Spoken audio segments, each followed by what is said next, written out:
Welcome back to Twisted Tales of Murder. During the summer of 1986 in New York City, crackled with a particular high-strung energy, a manic atmosphere shaped by converging, well-documented forces. Wall Street was deep into its Reagan-era boom, and an aggressive culture of conspicuous wealth that made figures like Ivan Boesky and Michael Milken household names. Manhattan nightlife thrived alongside this financial excess. Clubs such as the Palladium, the Limelight, and the reopened Studio 54 catered to a young, affluent crowd that blurred the lines between finance, fashion, and celebrity. Cocaine was pervasive across these worlds, both socially and symbolically. It circulated openly in trading floors and nightclubs alike, embodying what Sigmund Freud once described as a gorgeous excitement, a phrase often revived in the 1980s to underscore the drug's seductive reputation. Beneath this sheen, the city was experiencing extraordinary levels of violence.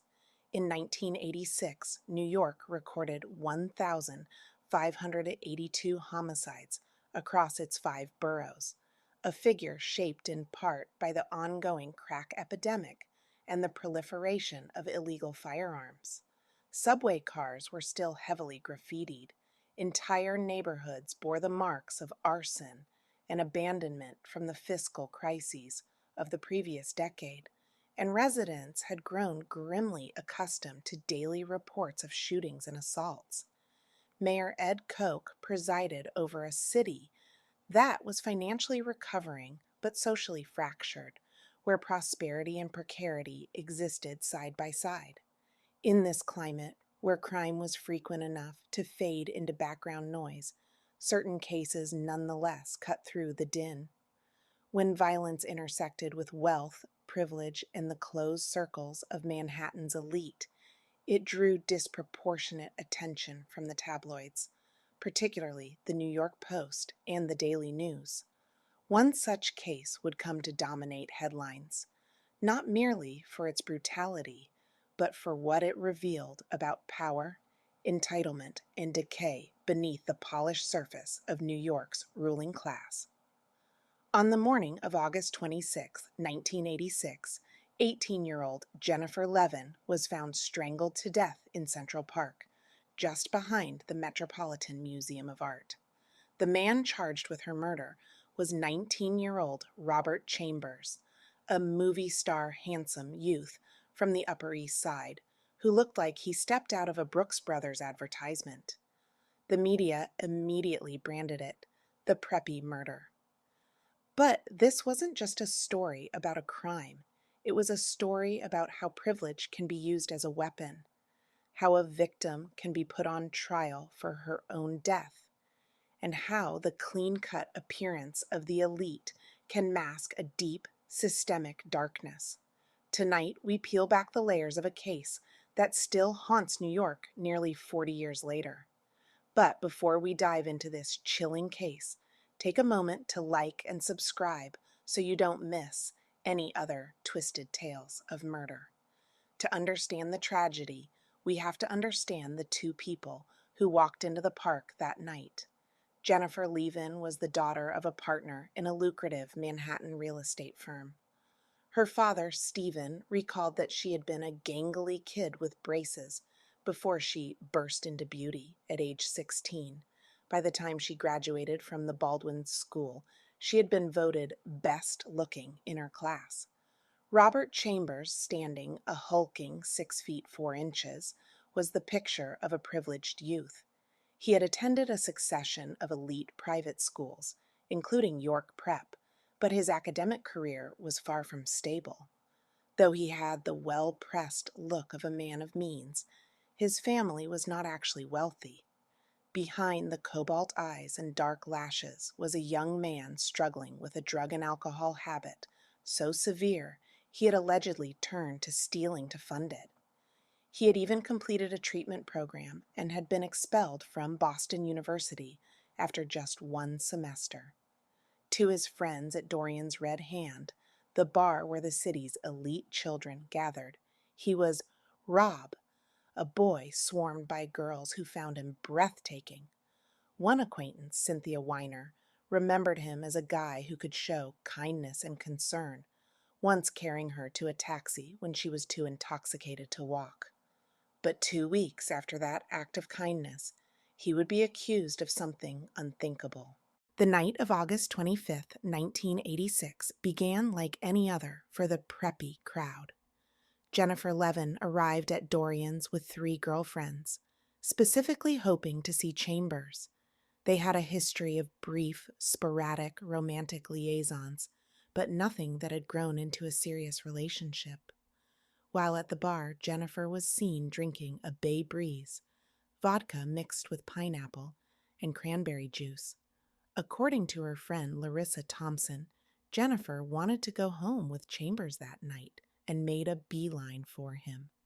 In a detail that would later be weaponized by the defense, Jennifer reportedly told Chambers, "I just want you to know the sex you and I had together was the best sex I've ever had in my life." Chambers appeared displeased by the comment, perhaps because his then-girlfriend, Alex Kapp, was also in the bar. He reportedly told her, "Jen, you shouldn't have said that." Despite the tension, the two left the bar together around 4 a.m. or 4:30 a.m. They walked toward the Metropolitan Museum of Art, disappearing into the shadows of Central Park.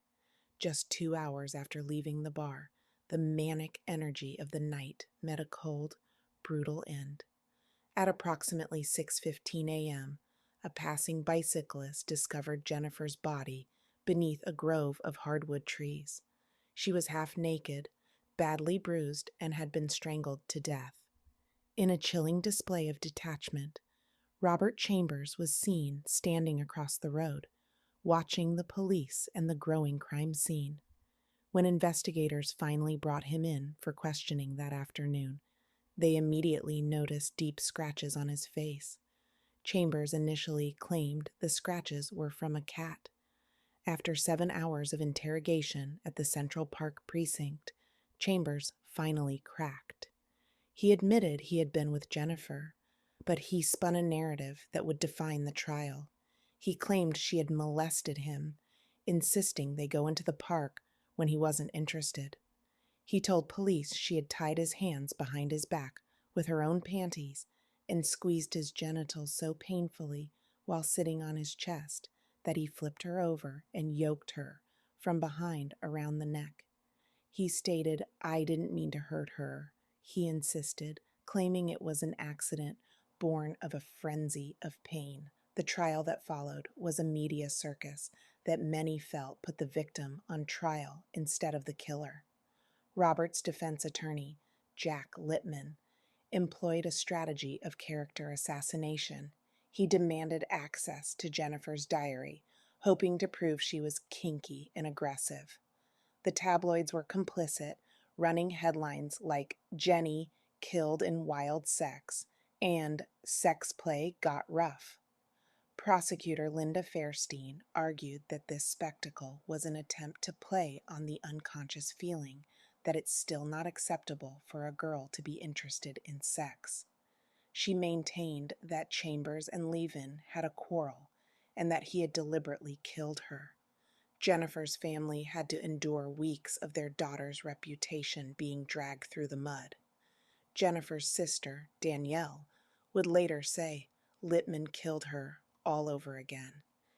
Even years later, those who were there recalled overhearing people in bars calling Levine a drunk and a slut, as if Chambers were an innocent bystander, and she got what she deserved. For 11 weeks, the jury listened to testimony about rough sex and intent. When they finally went into deliberations, they were deadlocked for 8 interminable days. One juror questioned if there was enough proof to get into somebody's mind to prove the intent to kill beyond a reasonable doubt. On the 9th day, the jury informed the judge they were at an impasse. The vote stood at 9-3 for a murder conviction, but the trial was teetering on the brink of a mistrial. Facing the possibility of a new trial, a deal was reached on March 25th, 1988. Robert Chambers withdrew his not guilty plea and pleaded guilty to first-degree manslaughter. In court, Justice Howard E. Bell asked Chambers if he intended to cause serious physical injury to Jennifer Levin. Chambers, shifting his weight, replied, "Your Honor, I have to say yes, but in my heart I didn't mean it to happen." He was sentenced to 5 to 15 years in prison. Robert Chambers was far from a model prisoner. He committed numerous drug and weapons infractions while incarcerated and spent nearly 5 years in solitary confinement. He served his full 15-year sentence and was released in 2003, but he was soon back in the headlines. In 2005, he was arrested for drug possession, and in 2007, he was caught running a cocaine and heroin ring out of his apartment. For this, he was sentenced to 19 years. He was finally released from New York's Shawangunk Correctional Facility in 2023 and will remain on parole until 2028. Jennifer's father, Stephen Levin, never found peace in the verdict. "I don't think the punishment fit the crime," he said. "What number of years pays back a life? 100 years wouldn't be enough." The Preppy murder remains a haunting study in the 1980s culture of privilege and the ways we struggle to grant victims their humanity. It reminds us that a well-pressed exterior is often just a gilded cage designed to trap the viewer's eye. While we are distracted by the shine of the bars, we fail to see the predator pacing within. Till next time, stay safe.